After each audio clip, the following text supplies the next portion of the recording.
Over the past 4 decades, the Legend of Zelda series has set the golden standard for how to convey the fantasy-adventure genre through the medium of a video game. From the moment that first game dropped back in 1986 right up until today, as so many great franchises have risen to glory only to collapse into a dusty shit heap of ruin through the years, Zelda has always managed to stay on top, and it still remains without question one of the most influential franchises in the gaming industry. But if you stop and think about it, the 2017 release of Breath of the Wild might have just been the most influential moment in its history. Prior to this, Nintendo had been falling behind its competitors in the home console market, and there were some valid concerns that Sony and Microsoft were about to mop the floor with them within a couple generations. As for Zelda itself, the series by that point had stagnated into something stale and formulaic, with each game essentially regurgitating the same game design template that had been established by A Link to the Past 20 years earlier. But then in 2017, Nintendo took back their fucking crown with the triple release of the Nintendo Switch, Mario Odyssey, and at long last, after a long wait, Zelda Breath of the Wild. This game was a complete watershed title that reinvented the way Zelda games were made, and it went on to sell over 30 million copies, establishing itself as the best-selling game in the franchise by a threefold landslide. But despite the love it received at launch, there were some flaws with Breath of the Wild that became more and more apparent as the hype wore off. Little cracks in this new Zelda formula it pioneered that, contrary to what some people like to say or believe, Tears of the Kingdom never fully resolved. This ultimately led to a rift of opinion within the Zelda fanbase, with many players preferring the new open, exploration-driven approach of the Switch titles, while others still preferred the more linear, story-driven and upgrade-gated progression of the older games. And that leads us to a singular, burning question that remains a topic of fierce debate amongst Wii gamers. Which Zelda formula is better? The old one, or the new one? Well, the obvious and boring answer is that that's a highly subjective question that comes down to personal preference, taste, and if we're being honest, probably just a bit of nostalgia bias for the game you happen to grow up with and played between the ages of, say, 6 to 12 years old. So there's the answer. Thanks for watching, and have a good night. Peace. Or then again, maybe we can do better than that! So in this video, I thought I'd analyze both formulas and weigh in on the strengths and weaknesses of each, give my answer to the question of which one I think just barely scrapes out on top, and to take things home, explain how by combining elements from both formulas, I believe Nintendo can make the greatest Zelda game of all time. To start, we'll begin with a brief history of the Zelda franchise, as it's important to understand what each Zelda formula is and how they came to be. The series was first conceived by Shigeru Miyamoto, who found the inspiration for what would become Zelda during his childhood in the 1950s, while exploring the vast forests and caves on the outskirts of his native city of Kyoto, Japan. And just as a quick aside before somebody writes a quip in the comments about my pronunciation here, I just gotta clarify, I don't pronounce Japanese names or words with a Japanese accent, you know? Like, I say Shigeru, not Shigeru. Why? Because I'm not speaking Japanese, I'm speaking English! Anyways, Kyoto, it's a beautiful city, I've been there myself, and if you look at it closely on a map here, you might notice it's surrounded by mountains and forests. Sound familiar? As Miyamoto explored the woods around his hometown, he found a cave, but it was too dark to enter, so he went back into town and bought himself a lantern, filled that sucker up with oil, and went back to the cave to see what was inside. I'm sure we've all had experiences like this growing up where you discover a new part of your neighborhood. You know, maybe you're skateboarding one day and you notice there's a huge ravine behind some church that you never even knew existed or something, and you want to go check it out. Many years later, while working for Nintendo, that was the feeling Miyamoto wanted to capture. He wanted to infuse that sense of curiosity and exploration into the newly emerging market of home console gaming, and so the original Legend of Zelda was born. You turn this game on and you're standing in the woods, you can basically go wherever you want, but most players will opt to check out this cave on the first screen where you get your sword. From there, just like a young Miyamoto himself, the player will be driven to explore the world and find all of the dungeons and items by looking around and forging their own path forward. It was a bit cryptic and could be hard to know where to go without a guide, but nonetheless, it was a super innovative title and an instant classic. For the sequel, Adventure of Link, they decided to experiment with some new ideas. They kept the big open map screen with a similar approach to exploration to the first game, but they made it a bit more linear and obvious where you were supposed to go. To compensate for this, they just made the game hard as nails. Whenever you enter a combat, a cave, or a dungeon, it turns into a side-scroller, and this game doesn't pull any punches, man. This game kicked my ass! Perhaps this increased difficulty led to the game not quite selling as well as the first, but there are those who actually prefer it and consider it to be an underappreciated sequel. But it was with the third game on the Super Nintendo, A Link to the Past, where everything changed for Zelda and the old formula was born. A Link to the Past was a masterpiece which is still considered by many Zelda fans to be the best game in the series, and for good reason. The game went back to the top-down approach of the first game, but pushed it to the limit with loads of cool areas to explore, a brilliant light world dark world system, intricate and well-designed dungeons and puzzles, towns and villages with their own music and atmosphere and lore, a riveting storyline, awesome boss fights, a myriad of items to find, secret upgrades and abilities. This game had it all, man. But in some ways, A Link to the Past was kind of a betrayal of what Zelda was originally supposed to be all about. Remember, the idea for Zelda was based on Miyamoto's childhood exploration of the forest. The goal was to encourage the player to explore a big open world driven by their own curiosity and lust for adventure. But A Link to the Past takes a much more linear approach to game design. It gives the illusion of an open world and freedom, but there's always only one way you're actually supposed to go, and the game will straight up tell you where it wants you to go next. You can veer off track slightly to find secrets, but if you try to veer too far, your progress will be blocked by some obstacle until you find the upgrade required to access the next area. More so than the first Zelda game, in this game each area is accessed and completed in a pretty linear sequence, so you rarely have that feeling of truly free and open exploration. If anything, it's more like an upgrade-gated Metroidvania than a game built around truly free and limitless exploration of a world. So yeah, it was a bit more linear and not exactly what Miyamoto was originally going for with the franchise. But the problem here was simple. A Link to the Past was so fucking good it didn't even matter. The game was a major success, and Nintendo knew they had something awesome in their hands, so they decided to reuse this approach to game design for Ocarina of Time and all the games that would follow. And so nowadays, we can call this approach to game design the old Zelda formula. From A Link to the Past to Skyward Sword, Nintendo basically stuck to this same game loop with very few deviations. Even Echoes of Wisdom, the most recent Zelda game, mostly adheres to this style, and I would consider it to be an old formula game as well, although there is some room for debate there due to its more liberating mechanics. But leaving that aside, here's a basic overview of how the old formula works.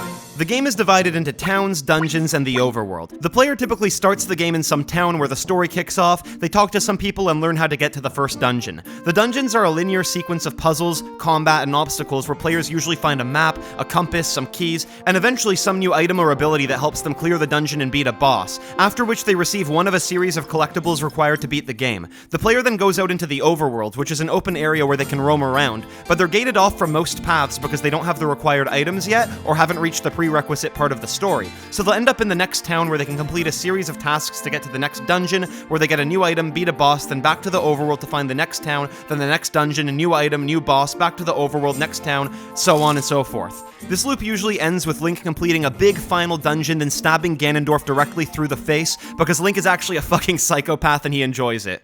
So yeah, this loop of towns, dungeons, and overworld, this is the old formula in a nutshell, and to be frank, it was awesome, and it served Nintendo well for many years, but you can only reskin the corpse of the same game so many times. Eventually, by 2010, Nintendo expressed a strong desire to stop relying on this loop, with both Eiji Onuma and Miyamoto himself saying that their goal was to make a game that would break the Zelda formula and take the series in a new direction. And finally, after a long period of radio silence as Nintendo worked away on that next game that was going to change everything, we finally got Skyward Sword.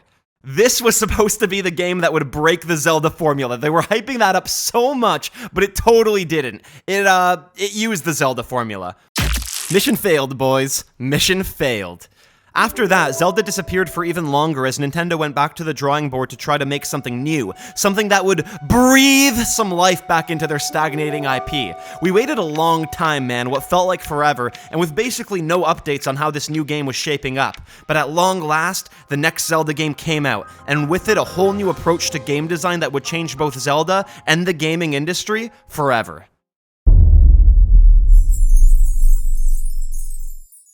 Now, this might sound like a hot take because it absolutely is, but in some ways, Breath of the Wild can almost be seen as like the second true Zelda game. It goes the first one, then Breath of the Wild, because this is the only time since that first game where I think Miyamoto's original vision for the series was actually implemented. In Breath of the Wild, just like young Miyamoto himself, the player will often find themselves exploring just for the thrill of it, driven by nothing more than their own curiosity to see what's out there in the world, and from the outset, they have the ability to go basically wherever they want and make make it their own adventure. This is radically different from the upgrade-gated games of the old formula, but crucially, this is also where Breath of the Wild firmly set itself apart from other open-world games of its time. Look at games like Skyrim, Grand Theft Auto, Assassin's Creed, Red Dead 1, Fallout, Far Cry, Just Cause, Spider-Man, Diablo, World of Warcraft, etc. All those games have a massive open world you can explore, but they also have a clear sequence of areas, raids, story beats, and quest lines that you're expected to complete in a specific order, and if you don't, while you can still kind of explore the map, you'll be underleveled and won't have enough XP or high enough quality gear to actually do anything. You're held back from a lot of the game's content until you either grind or follow a series of quest lines the developers set out for you. But with Breath of the Wild and the new Zelda formula, Nintendo broke away from this and created an entirely new structure that wasn't really attempted before at this scale. The game kicks off in a closed-off starting area, which is essentially a microcosm of the entire game itself, where you're gated from exploring the wider world until you learn all of the important mechanics and find all of the major required upgrades right at the start. Then, the game sets you loose into its vast open world like a little chupacabra, a little sexy fucking dancing minx, with the only goal being to go to the castle and defeat the final boss. It does give you some suggestions and sub-objectives to help nudge you along, but ultimately what you do and the order in which you do it is entirely up to you. As you explore, no matter which way you go, north, south, east, or west, you'll find towers to serve as beacons and warp points, shrines to upgrade your health and stamina, groups of monsters to fight for new loot and gear, Korok seeds to expand the maximum amount of equipment you can carry, special shrine quests which often contain cool new armor, flashbacks that reveal the game's story, towns where you can buy things and learn more about the world, and dungeons you can complete to get some power-ups and assistance against the game's final boss. Or alternatively, you could just do literally none of that because absolutely all of this is optional. This is your adventure. You can dabble in as much or as little of the various aspects of this world as you find necessary before heading to Hyrule Castle and taking on the final boss of the game. The new Zelda formula is based on pure, raw freedom, and I can't think of many other games that feel quite like it to play. I remember in my first playthrough of this game, I took it upon myself to climb this massive cliff just south of the Dueling Peaks stable because I saw this tree up there and I was like, I don't want to go there. I just want to be where that tree is right now. I had to prepare a bunch of potions and food and stuff just to reach the top. It was a grind of a climb, but I was just so curious. I wanted to know if it was even doable. When I reached the landing, I got a Korok seed and a nice view. Then I was like, wait, what if I climb all the way to the top? I want to go over the cliff now. And when I finally dragged myself up there, I didn't unlock a new weapon or a new item, a secret quest, a bunch of XP, or some sort of achievement like you'd expect in a typical game, but what I did find was something much more special. I found East Necluda, a whole new place to explore, and in my opinion, one of the coolest areas in the game. And as I ventured out into this windswept expanse of sleeping giants and bogs and swamps and cliffs, I thought to myself, this game is fucking awesome! I felt like I was getting slurped into this fantasy world right through my TV screen, and I was oozing with cum. That is the power of the new Zelda formula, and it's truly incredible. A massive leap from what Nintendo was doing before, and an amazing achievement on all fronts.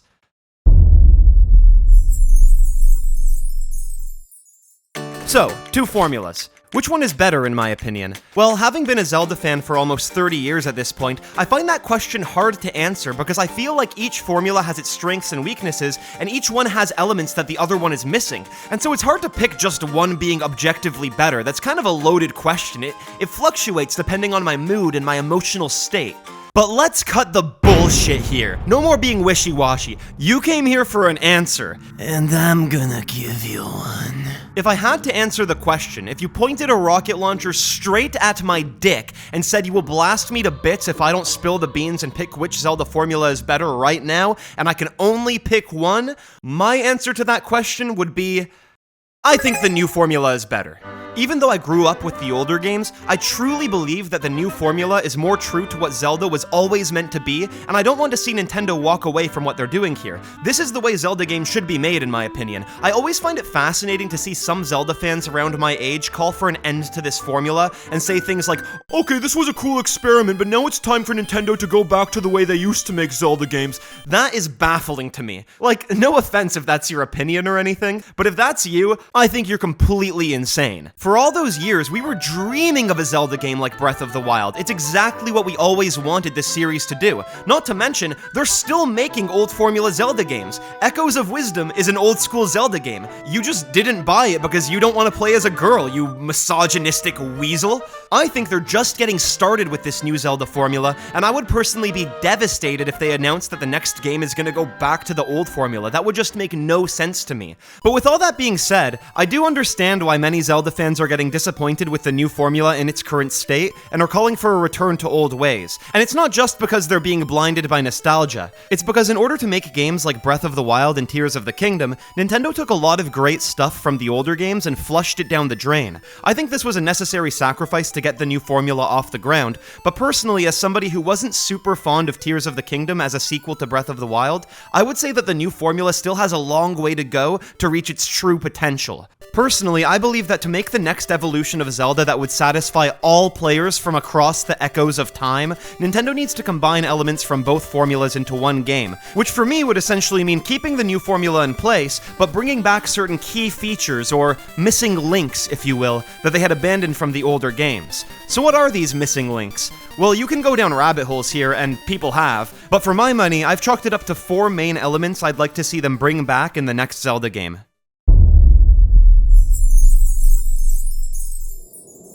Now, the first missing link of the new formula games that was handled much better in the old formula is, you can say it with me now, dungeons. Dungeons, dungeons, dungeons, McDungeons, McFucking muffins. My god, I think we all know this is going to be the first and foremost documented issue with the new formula games. And if you're one of those people who's like, oh, it was bad in Breath of the Wild, but Tears of the Kingdom fixed it, you live on planet Mars. Listen to me. You do not live on Earth, you live in fucking Kirby's Dreamland, if that's a thought that somehow exists in your brain. Tears of the Kingdom has its strengths, but its dungeons still suck balls compared to what this series is capable of. A Zelda game historically had 6 to 8 dungeons and sometimes even more. Each of these would have its own atmosphere and thematic touches, music, boss battles, hidden items and collectibles, and arrangement of puzzles and obstacles. Stepping into a dungeon wasn't just about solving some fun puzzles or fighting some monsters. They represented a fundamental shift in the entire vibe of the game. You went from an open world into a linear and focused cavern, full of danger and challenges, usually with a clear goal of finding a new weapon and taking down a boss. As you entered a new dungeon for the first time, you would get this feeling of sheer excitement and curiosity as you wondered how it would be designed, what tricks and traps lay in store, what cool new item or ability would you obtain, and what giant, heaving monster lurked at the other end. Since Breath of the Wild poured more of its development time into its new mechanics and Hyrule itself, it only actually had 5 dungeons when it released. 4 of these were Divine Beasts, which were actually pretty interesting as puzzles, but they all have the same aesthetic and were incredibly short, so they failed to live up to past glory. They also all had the exact same premise, which is activating a series of terminals before fighting a final boss. This made them somewhat repetitive since they were so similar aesthetically to each other, and also to the shrines, which the player will have spent a lot of time in, and even the bosses themselves were basically identical. In my opinion, the true dungeons of Breath of the Wild were actually the shrine quests, like the Lomai Labyrinths, Typhlo Ruins, or Eventide Island. I see those as the true dungeons of these games, but that's the subject for another video. But as for its actual dungeons, the Divine Beasts, they were pretty cool, but none of them lived up to anything from the old formula. That is, none of them except for the final dungeon, Hyrule Castle. Hyrule Castle in this game is fucking genius, and is the only dungeon from the new formula to crack my top 10 Zelda dungeons of all time. It might actually be the most brilliant Zelda dungeon ever designed. It has these linear hallways and challenges like the library, but it's also accessible from any angle of attack. This got me so excited for how they would handle dungeons in the sequel, Tears of the Kingdom. Since they would be reusing the same engine, assets, and map, I thought they would be able to fill it with dungeons in all these different biomes that could be approached from different entrances depending on how the player finds them. In fact, surprisingly enough, there was already a great precedent to this in A Link to the Past, because in that game some dungeons had multiple entrances. For example, one of the dungeons is called Skull Woods, and it's cool because you enter and exit it multiple times. It has these multiple entrances in the forest, which all lead into different parts of the dungeon, requiring the player to exit out into the woods and circle around into another access point. Imagine how far they could have pushed this idea with the new formula. They could have taken this shit to the moon! How cool would it be if you're exploring the woods of Hyrule and you see this monument, and that turns out to be one of several entrances to this crazy underground labyrinth dungeon, which takes over an hour to beat, complete with puzzles and keys and new items, maps, compasses, secret areas, and entrances. It would have been fucking insane! Imagine if in the mountains of Hebra, there was a massive mountain temple crisscrossing through the entire mountain that players could access by moving the statue or something. They could have had 6 or so giant Hyrule Castle-style dungeons hidden across the world. But instead, with Tears of the Kingdom, they elected to make a bunch of repetitive islands in the sky, a massive underground area that's pretty cool to explore for a bit, but has very little variety and just ends up being a place where you go to farm for loot, and then just a handful of short dungeons with the same enemies copied and pasted in every single one, where you once again activate a few terminals and fight a forgettable boss. Divine beasts and all but name. There were some good ideas here, like the lead up to the Gerudo dungeon, but all in all, we haven't seen dungeons in these games even close to the level of what Ocarina of Time, the first 3D Zelda game and one of the first major 3D adventure games ever designed, was pulling off 25 years ago.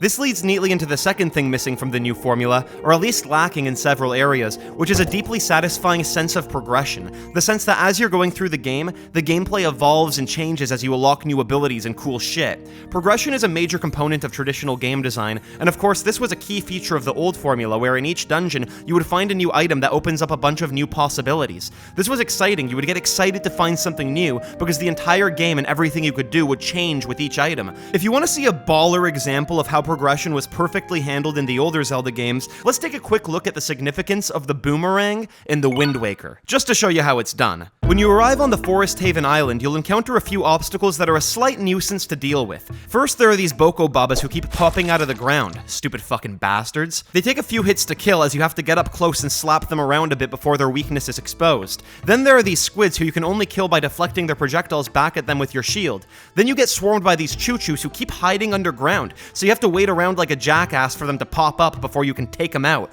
Then you get to this island's dungeon, the Forbidden Woods, and the challenges continue to pile up. More choo-choos that are constantly attacking then hiding underground where you can't hit them. These viney plants are blocking certain doors and treasure chests, and the only way to break them is to go find a seed and throw it at the plant, since you can't destroy these things on your own. Then you have these flying, spinning pea hat jerks who are super annoying to kill. They fly around and just touching them knocks you back. You have to stun them with a leaf and chase them for the kill. You have these tentacles holding up this plant that you can't destroy to reach the next area. You got these little sticky bastards sticking to you and slowing you down all the time. Switches you can't hit. Moth monsters.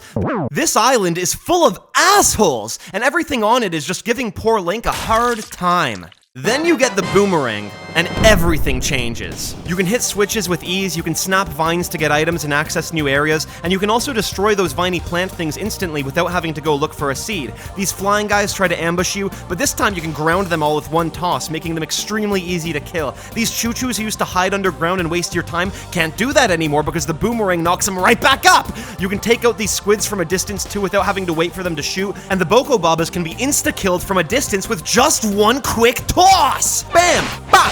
Boo! It's even effective against those little fuzzy sticky guys and the moths too. And what's more, it even stuns large enemies like moblins, making it an extremely useful tool right up until the end credits. The feeling of getting a new item like this was so awesome and rewarding in the older games. In the new formula, all the major upgrades are found right at the start of the game. This, in a way, was one of the biggest victories for Breath of the Wild because it broke the expectations we have about gaming. Unlike just about any other game, your progress isn't gated by what you have or what level you are. You can go anywhere as soon as you clear the Great Plateau because the game gives you everything you need right at the start. And that's great. I love this shit. But I can't help but feel that getting all these items up front, combined with the fact that most weapons you find are disposable, really robs the player of that feeling of satisfaction when they find a new item.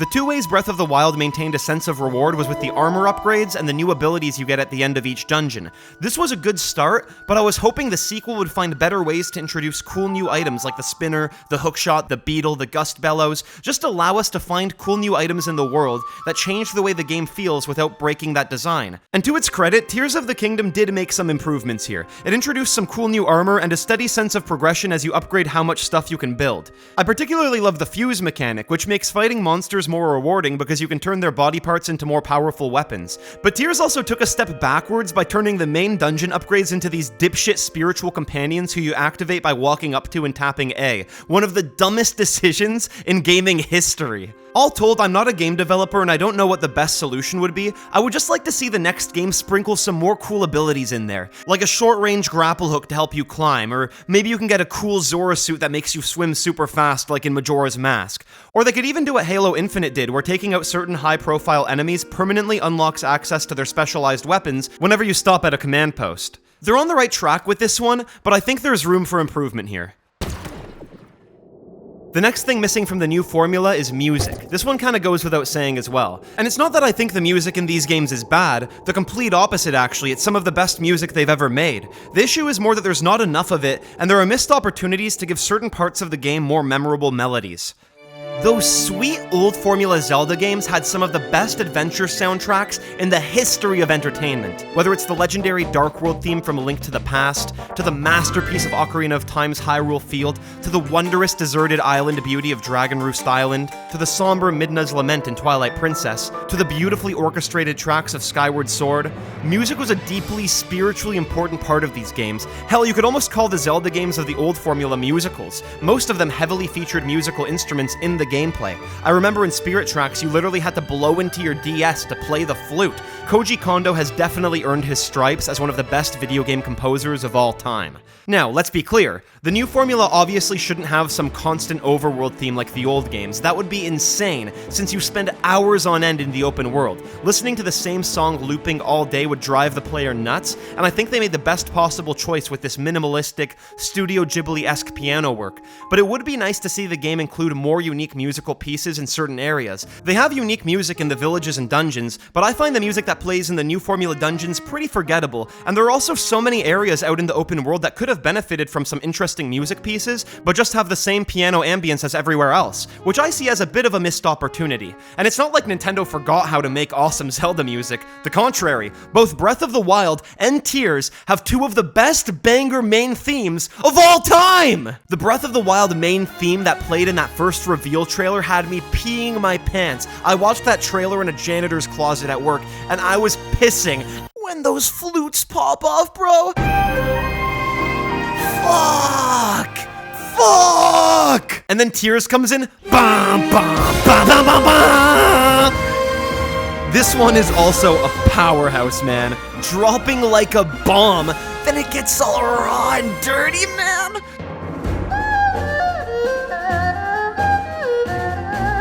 Shit! Shit! Dude, this is crazy. These songs are insane, and they show that Nintendo still knows how to do it. The fire is still burning within these guys. They're just dying to unleash it, but nothing like this ever happens for 99% of the actual game. Every dungeon should have a banger. When I show up at the Arbiter's grounds, play a banger. When I walk to Lon Lon Ranch, give me a banger. When I arrive on the fucking slopes of Mount Lanairu, go bum bum bum bum bum bum, give me some shit! The old games had crazy good music everywhere, like it wasn't just now and then, it was constant. Like Ocarina of Time, the entirety of that game is just saturated with timeless, amazing pieces of wondrous, magical music. It defines the game, and I would really love to see them try to compete with that in a future new Formula game. That's all I'm saying. Finally, we come to the fourth and final missing link, the story. And I know I might get some heat here from those who love these stories, so once again I want to clarify, I don't think the stories in either of the new games are bad at all, but there is something missing here, so let me explain. The older games had fairly simple storylines of a courageous hero chosen to prevail over evil, but they were also compelling and had moments of genuine emotional depth that you don't see as much in the newer games, in my opinion. Breath of the Wild told the bulk of its story through flashbacks, and while it's not on the level of the stories from the previous games, I can give it a pass. This is supposed to be a ruined post-apocalyptic world where most of the characters and vestiges of former glory are long gone. So it's more of a lonely game that isn't supposed to be as story-driven, not to mention the fact that Nintendo's resources were stretched so thin developing this world and physics and everything, it would be a big ask for the story to be a knockout. So no big deal. And just personally, I really love the story of Breath of the Wild and the way it's presented to the player. player. It's a tragedy where the good guys lost, and now you're slowly regaining your memories to help Zelda finish a job from 100 years ago. It worked well for what that game was, but it was with Tears of the Kingdom where I realized I have two problems with the way the new formula stories are handled that I think they need to change for a future release. One is that the new formula stories don't hit as hard with some of the core themes of the Zelda series, and more importantly, in both games the main story with all the emotional moments is completely disconnected from the gameplay and the things you actually do in the game. The old formula stories had a strong focus on the importance of courage, standing up to your fears, and looking out for your friends and your loved ones. They had these motifs which were punctuated by powerful moments that showed how Link's bravery had a real impact on other people, and I can't help but feel like this is sorely missing from the newer games. I think the only way I can really demonstrate this is by comparing a similar moment in one of the older games with one of the newer ones, so I don't know, let's just go with a fight scene in Twilight Princess versus Tears of the Kingdom. Starting with Twilight. At the beginning of the game, you learn that Link is sort of the cool older kid in the village, and all the other kids look up to him and think he's the shit. But they also look down on this kid, Colin, I don't know, because he's a loser with a weird mushroom cut. Vicious monsters suddenly raid the village and kidnap the kids, and so you spend the first third of the game trying to find them. It culminates in this moment where you see them hiding from the evil monsters, terrified, and they can't see Link because they're trapped in this Twilight Realm hellhole. The kids are all panicking and freaking out until Mushroom Cut Kid reassures everyone that Link will come and rescue them.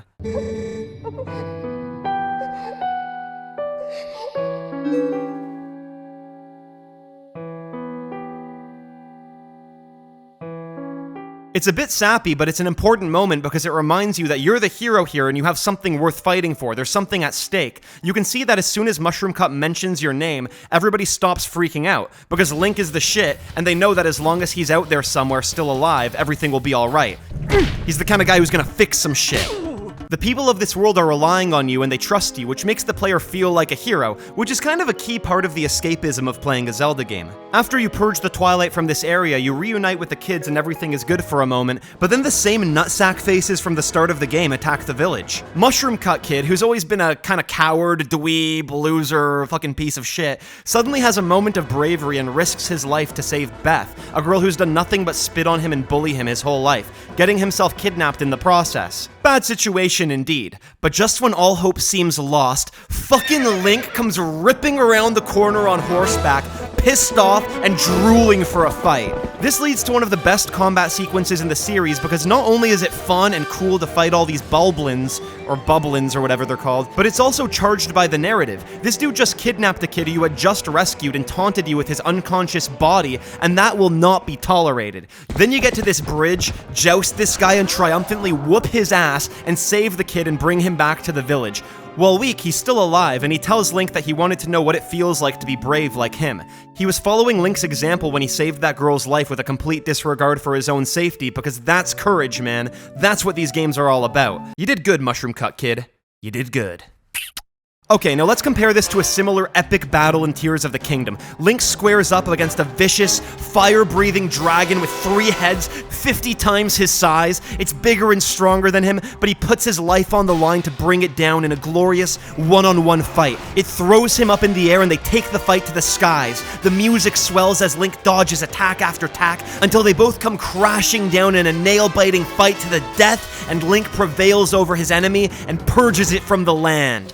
Pretty cool, right? Only thing is, what the fuck was the point of this? There's no narrative or emotional significance to it. The dragon was actually just standing there minding its own business, and I just decided to whoop its ass for fun, if I'm being honest.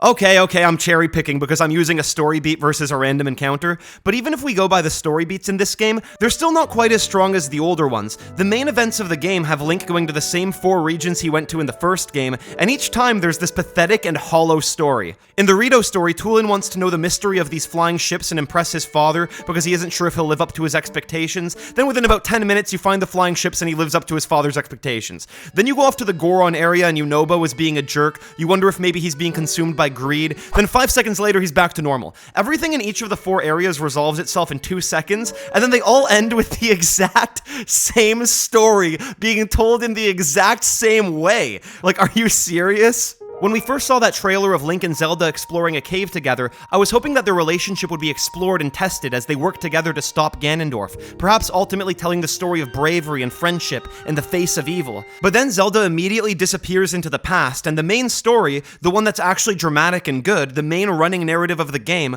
once again unfolds completely separated from Link and the stuff you do in the game. It's like a movie that plays on the side. So you'll watch this epic flashback and get super invested in how awesome it is, how Ganondorf is scheming to take over the kingdom, then you come back to the game and spend like the next 8 hours building planes and shit. For 90% of this game, you're just building stuff and farming for pose, and completely forget that Zelda or Ganondorf even exist.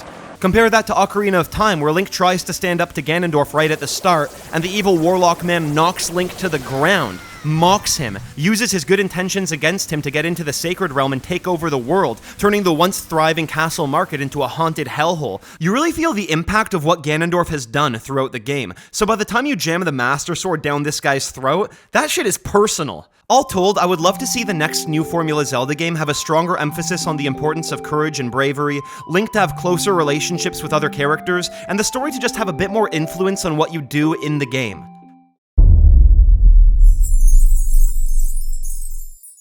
So, those are the 4 things I would like to see reintroduced into the new formula. Is that truly the future of Zelda? I don't know, but as I was reading some old ancient Egyptian scrolls the other day, I made a shocking discovery. The ancient Egyptians themselves had already predicted the future of Zelda over 3,000 years ago. Because just like the shifting sands of the Lanayru region, Egypt has risen and fallen through time, and I have discovered that the evolution of the Zelda games over time map 1-to-1 with the history of ancient Egypt, and we can use this breakthrough in science to predict the future of the Zelda series. I'm gonna win the Academic Achievement of the Year for this shit, okay? Follow me here. The history of ancient Egypt is divided into 3 periods: the Old Kingdom, the Middle Kingdom, and the New Kingdom. And Zelda will follow.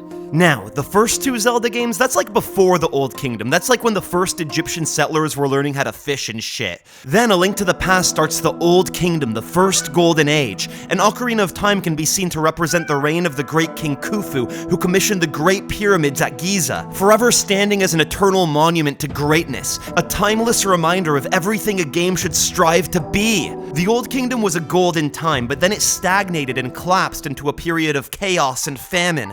Famine on a massive scale. And what better way than that to describe the wait for Breath of the Wild, which was first slated for release in 2015 before being delayed multiple times for like 2 years while we starved for any news about that next game.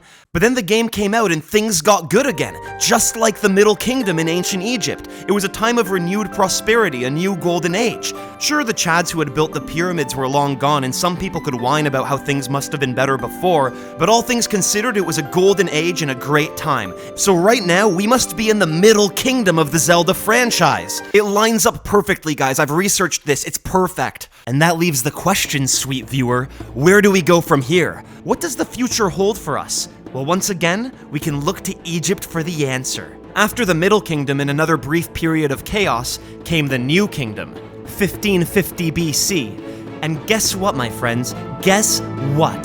The New Kingdom was the peak of Egyptian civilization. It was the best when the great pharaoh Ramses II waged his campaigns to the east across the Levant, bro. They pushed into Nubia too. Egypt reached its maximum territorial extent, its greatest achievements in science and culture. It was, at that time, the best it had ever been. And that is where I think we will be in the future of Zelda, once you bring me back those fucking dungeons and give me back a good, heroic, beautiful story that makes players feel like heroes again.